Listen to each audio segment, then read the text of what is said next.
Creo que el mundo entero conoce su rostro por las risas masivas que ha provocado. Pero detrás de una de las caras más reconocibles de la comedia contemporánea, siempre hubo un cineasta observando cada detalle en silencio. Nacer como hijo de uno de los dúos cómicos más famosos y respetados de Estados Unidos parecía trazar un camino muy claro en su vida. Sin embargo, mientras sus padres dominaban el escenario, él prefería estar detrás de la lente. A lo largo de su vida, Ben libró una negación constante entre sus propios deseos creativos y las exigencias de un público que esperaba comedia.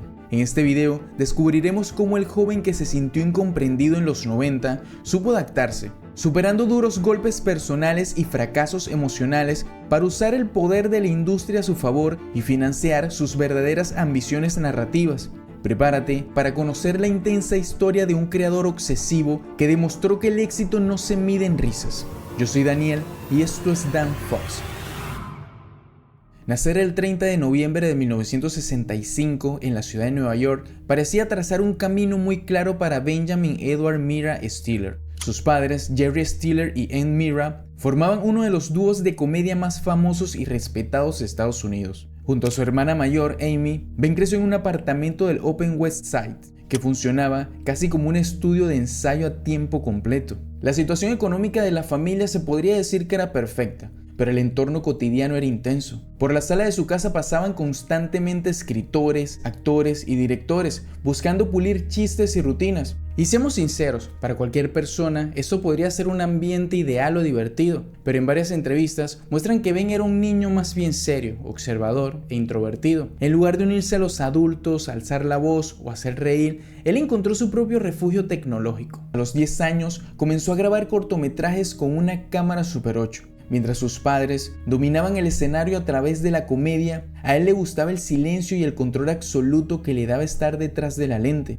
Y resulta curioso que no le gustaba grabar historias graciosas. Sus primeros videos caseros solían ser tramas de acción o de misterio. Este detalle temprano ya revelaba un instinto natural por buscar su propia identidad lejos del negocio familiar. Sin embargo, la infancia dio un paso a una adolescencia donde esa búsqueda de identidad propia se volvió más radical. Durante sus años de secundaria en la escuela privada de Calhoun, en Nueva York, Ben intentó alejarse por completo del mundo del espectáculo tradicional. A principios de los años 80, canalizó su energía adolescente a través de la música, formando una banda de post-punk y new wave llamada Capital Punishment, llegando a grabar un disco independiente y a dar pequeños conciertos locales. Él tocaba la batería y esa banda ruidosa y oscura eran una forma de marcar distancia con el estilo de vida de sus padres. Pero el peso del cine seguía estando presente. Al graduarse de la escuela en 1983, decidió que era el momento de profesionalizar su pasión por la cámara y viajó a California para ingresar a la Universidad de Los Ángeles con el fin de estudiar cine. Esta etapa universitaria se enfrió súper rápido. El enfoque de la universidad era teórico y analítico, mientras que Ben tenía una mentalidad totalmente práctica. Él quería rodar, editar, estar en el set, no escribir ensayos sobre la historia del cine. Frustrado por el sistema educativo, tomó la decisión de abandonar las clases después de solo 9 meses. Regresó a Nueva York sin un título universitario, pero con la firme convicción de hacerse un lugar en la industria por su cuenta. Se inscribió en clases de actuación de Arthur Studios y comenzó a asistir a audiciones cotidianas, enfrentando los rechazos habituales de cualquier actor principiante, pero sí, con la presión añadida de llevar un apellido famoso en su documento. En el 86 tuvo una pequeña aparición en Kate y Ali, y su primer contrato profesional importante llegó en el 87, cuando consiguió un papel secundario en la obra de Broadway The House of Blue Lies. El ambiente teatral y la estricta disciplina de las funciones diarias le dieron las tablas necesarias para dar el salto definitivo en el 87. Y aquí pasaron dos cosas. Primero hablemos de Shawshank. Este es un cortometraje muy poco mencionado. Ben actuó junto a su padre Jerry y fue una producción modesta, pero de gran calidad técnica, tanto que fue nominada al Oscar como mejor cortometraje ese mismo año. Luego llegaría su debut en la gran pantalla con un papel pequeño en la comedia de acción Hot Pursuit, una producción menor que le sirvió principalmente para entender la dinámica real de un set de Hollywood, pero el verdadero punto de quiebre de ese año llegó gracias a una llamada inesperada de Steven Spielberg, quien lo seleccionó para formar parte del elenco del Imperio del Sol, un drama bélico de enorme presupuesto. Aunque su participación en la película es muy breve, el impacto de este rodaje transformó sus aspiraciones. Estar en un set de esta magnitud, observando el rigor técnico de un director legendario, conectó directamente con lo que él buscaba para su futuro. Quería construir imágenes, aprender el oficio desde adentro y establecerse como un director serio. Esa experiencia con Spielberg le dio la seguridad técnica para intentar hacer su propio camino, pero al regresar a la realidad de la industria, descubriría que Hollywood no estaba tan dispuesto a recibirlo como un director de drama, empujándolo repetidamente hacia el género del que él precisamente intentaba escapar. A finales de los años 80 y principios de los 90, el choque entre lo que Wendt quería hacer y lo que la industria esperaba de él se hizo evidente. Mientras aceptaba papeles de reparto en películas que pasaban sin hacer mucho ruido como el drama Stella o la comedia de terror Highway to Hell, intentaba meter un pie en la creación de sus propios contenidos. En el 89 logró entrar como guionista y actor secundario en el legendario programa Saturday Night Live. Para la inmensa mayoría de los comediantes, este era el trabajo definitivo. Pero lo gracioso es que él renunció después de solo 5 semanas. La razón era simple y directa. Él quería dirigir cortometrajes pregrabados con un estilo visual cuidado y el programa le exigía actuar frente a una audiencia en vivo. Esta decisión demostró su fijación absoluta por controlar la imagen desde la silla del director, pero poco después intentó construir su espacio con The Ben Stiller Show, primero en MTV en 1990 y luego en la cadena Fox en el 92. Era un programa de sketches satíricos, con un humor seco y por momentos oscuros. El resultado en televisión abierta fue una ironía profesional dolorosa. Aunque la crítica aplaudía el formato, la audiencia masiva no conectó con su tono sarcástico y la cadena lo canceló tras 3 episodios. La mayor paradoja ocurrió semanas después de la cancelación, cuando el programa ganó un premio Emmy a mejor guión y el mensaje de la televisión era confuso. Aplaudían su ingenio, pero no le daban el presupuesto para seguir emitiéndolo. Y a nivel personal, esta era una época de mucha intensidad. Mientras intentaba consolidar su carrera, mantenía una relación formal con la actriz Jean Treppenwolf. Estuvieron juntos durante 6 años e incluso llegaron a comprometerse. Ella fue su principal apoyo emocional durante estos años de inestabilidad, pero la relación también sufría la presión de un Ben obsesionado con el trabajo y con una autoexigencia que muchas veces lo volvía un hombre tenso y retraído. A pesar de los tropiezos televisivos, el prestigio de su premio Emmy le permitió conseguir financiación para su debut como director en el cine con Reality Bites. La película retrataba el desánimo laboral y existencial de los jóvenes de los 90, convirtiéndose rápidamente en un referente de la generación X. Para asegurar la venta del proyecto, Ben actuó en la cinta, interpretando a un ejecutivo corporativo pragmático. Fue un éxito que le dio credibilidad en Hollywood. Y para mantener su ritmo de trabajo y seguir entendiendo los sets desde adentro, Ben aceptó roles como actor en varios proyectos de transición. Apareció en Pesos Pesados, una comedia infantil donde perfiló por primera vez su estilo de villano neurótico. Hizo un divertidísimo y memorable cameo sin acreditar como el enfermero malvado de Happy Gilmore junto a Adam Sandler y participó en cintas más pequeñas como If Lucy Fell y la comedia independiente Flirting with Disaster. Pero su verdadera ambición seguía estando detrás de la cámara. Su gran apuesta llegó ese mismo año, en 1996, cuando asumió la dirección del Chico del Cable. Tenía un presupuesto alto y al comediante más taquillero del momento, Jim Carrey, y esto es algo interesante.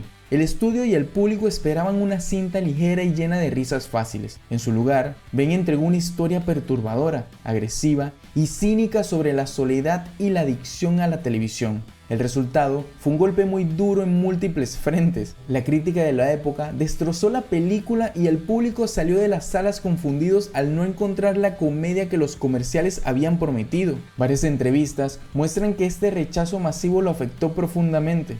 Había intentado imponer su estilo oscuro en un sistema que exigía fórmulas comerciales. Además, el agotamiento de este rodaje y la tensión del fracaso profesional coincidieron con el fin de su relación y la ruptura de su compromiso con Jim. Ante la evidencia de que los estudios ya no confiaban ciegamente en él como director de grandes presupuestos y lidiando con el peso de su ruptura, tomó una decisión pragmática. Tendría que jugar las reglas de la industria y convertirse en una estrella frente a la cámara para recuperar el poder perdido.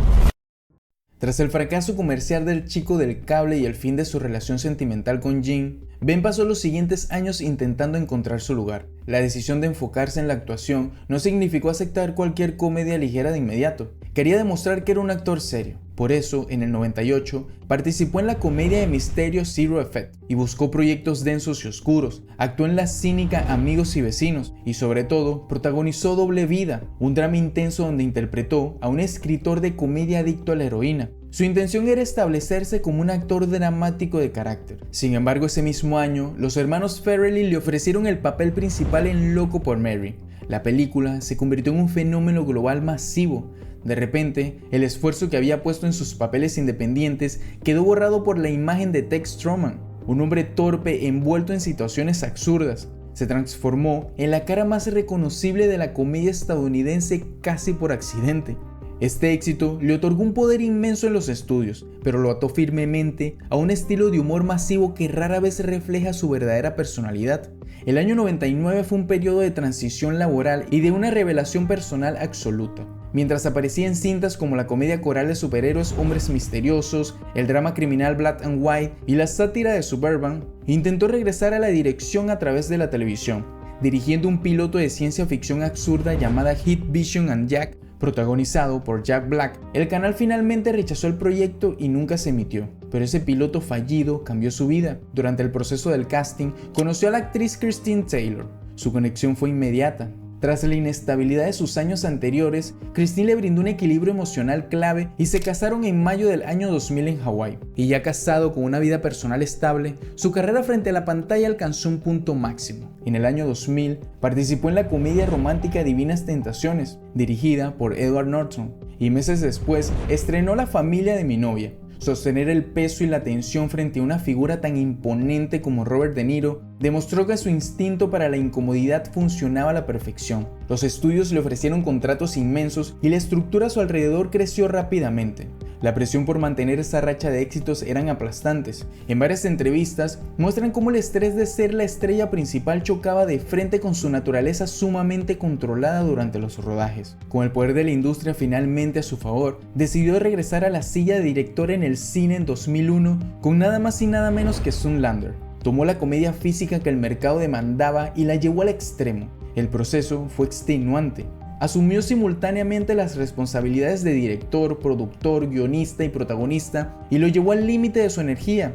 Como un reflejo de su necesidad de mantener cerca a los suyos, incluyó en el elenco a su esposa Christine y a su padre Jerry. El estreno en cines en septiembre del 2001 coincidió casi exactamente con los atentados en Nueva York, ensombreciendo los ingresos iniciales de una película que, años después, se convertiría en un producto de culto.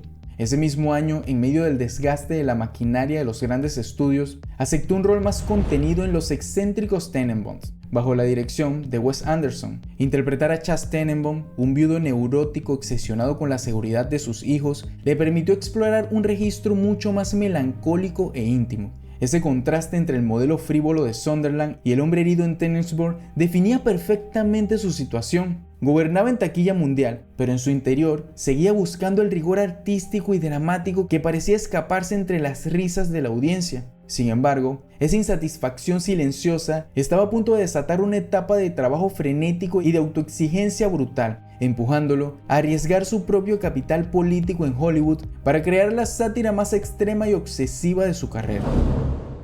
A partir del 2002, el nombre de Ben Stiller se convirtió en sinónimo de rentabilidad absoluta en Hollywood.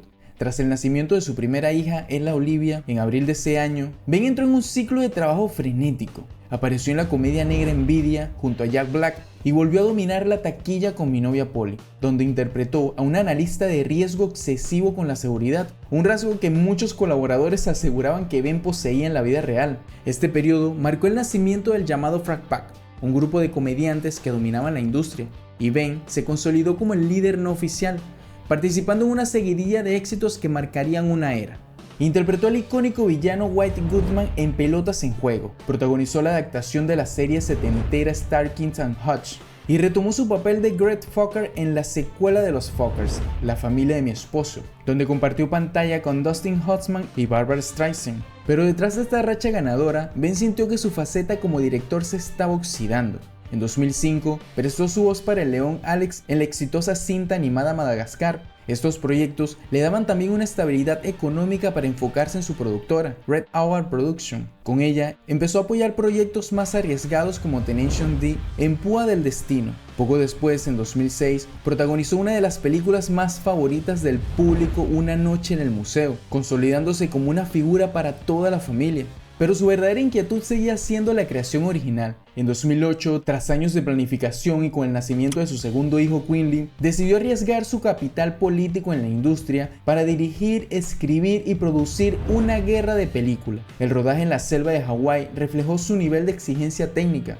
Stiller sometió al elenco a un entrenamiento militar y a un ambiente de trabajo milimétricamente planeado. Su objetivo era burlarse del ego desmedido de los actores y de la hipocresía de los estudios. En la cinta interpretó a Todd Spinman, un actor desesperado por ganar respeto. La película fue un éxito rotundo y demostró que su visión ácida podía triunfar solo si él mantenía el control total.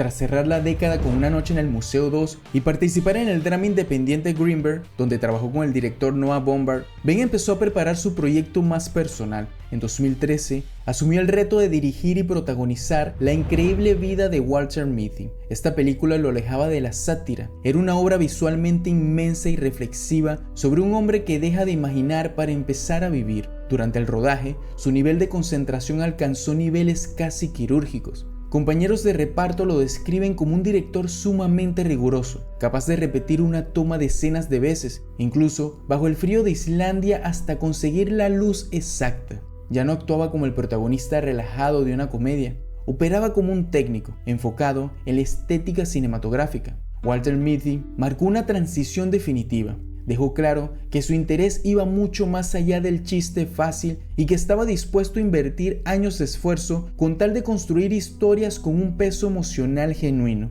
preparando el terreno para una etapa de su vida donde el éxito ya no se mediría en risas. Pero justo cuando parecía haber encontrado el equilibrio perfecto entre su visión artística y el poder de la industria, la vida real estaba a punto de pisar el freno de emergencia, obligándolo a enfrentar la etapa más oscura y dolorosa de toda su historia.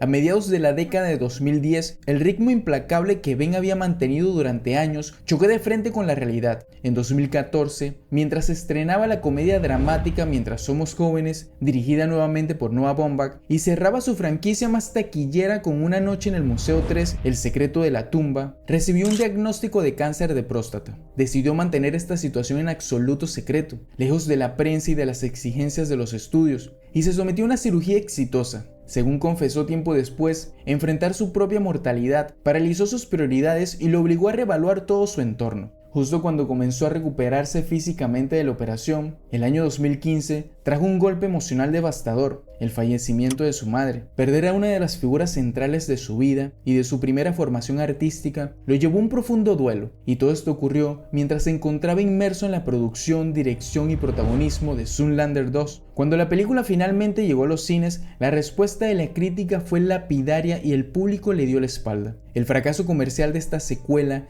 dejó en evidencia que la fórmula de comedia absurda del pasado chocaba fuertemente con su estado personal actual. Era casi imposible forzar la risa plástica frente a la cámara, cuando internamente atravesaba uno de los momentos más fuertes de su vida. También en 2016 tuvo una brevísima aparición en la película independiente Don't Think Twice, pero su mente estaba claramente en otro lado. El desgaste acumulado de esos años terminó afectando su entorno más íntimo. En mayo de 2017, él y Christine anunciaron su separación tras 17 años de matrimonio. Varias entrevistas de la época reflejan que fue un distanciamiento amistoso y lleno de respeto mutuo, pero sumaba una carga emocional enorme tras una etapa ya marcada por la enfermedad y la pérdida familiar. Esa imagen del comediante energético y explosivo se había apagado por completo.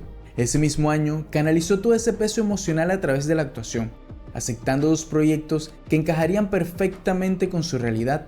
Protagonizó Que fue de Bragg, donde interpretó un padre de familia consumido por la sensación del fracaso y la envidia hacia sus antiguos amigos. Meses después, entregó una de las actuaciones más aclamadas de su carrera en Los Meyerowitz, La familia nos elige. Bajo la dirección de Baumbach, dio vida a Matthew Meyerowitz, un hombre de negocios que lidiaba con el resentimiento hacia un padre distante y con los traumas de una familia fracturada. En estas dos películas no hubo rastros de humor físico ni de muecas exageradas de su etapa comercial. Su trabajo fue contenido, melancólico y profundamente humano, y se le veía cómodo interpretando a hombres maduros, cansados y llenos de dudas ordinarias. La acumulación de experiencias, superar el cáncer, despedir a su madre, su pausa matrimonial y aceptar el fracaso de su antigua fórmula de éxito transformó su enfoque artístico de manera irreversible. Estas circunstancias prepararon el terreno para una de las decisiones más radicales: alejarse de la actuación y utilizar toda esa madurez técnica para construir historias densas y complejas,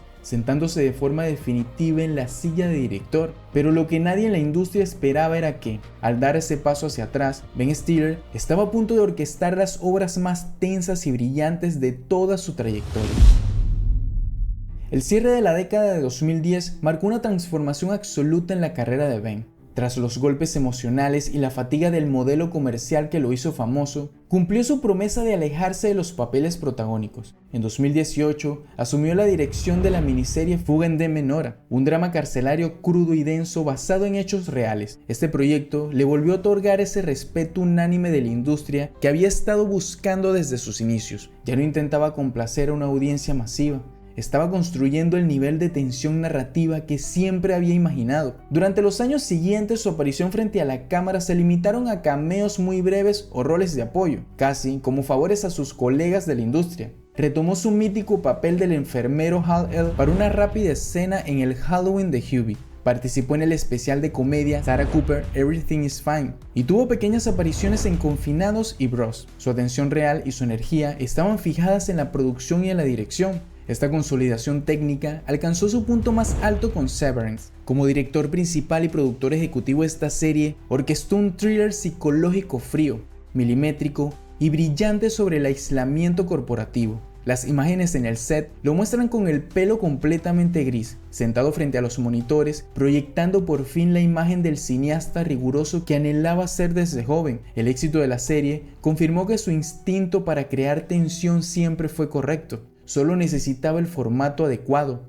En 2023 continuó ampliando esta faceta como productor ejecutivo y dirigió episodios de la comedia negra High Desert. También el confinamiento provocado por la pandemia en 2020 trajo un reacomodo imprevisto en su vida íntima. La pausa mundial lo llevó a mudarse temporalmente a la casa familiar para estar cerca de sus hijos. Según relató posteriormente, ese tiempo de convivencia ininterrumpido reparó las fracturas con su ex esposa, Christine, llevándolos a retomar su matrimonio. Esta estabilidad personal parecía otorgarle una nueva perspectiva para observar su propio recorrido, permitiéndole también hacer esas paces con su historia en el cine. Y con su vida personal en equilibrio y su prestigio intacto, sintió que era el momento de regresar frente a la cámara. A finales de 2024, tras 7 años sin un papel protagónico en el cine, estrenó Nutcrackers. En esta cinta, dirigida por David Gordon Green, interpretó a un hombre obligado a cuidar a sus sobrinos huérfanos en una granja de Ohio. Su actuación demostró que podía integrar a la perfección su dominio del ritmo con un peso dramático y maduro. Ahora, en la actualidad, la industria se prepara para su retorno masivo a la gran pantalla con el estreno de la nueva Fokker in Love.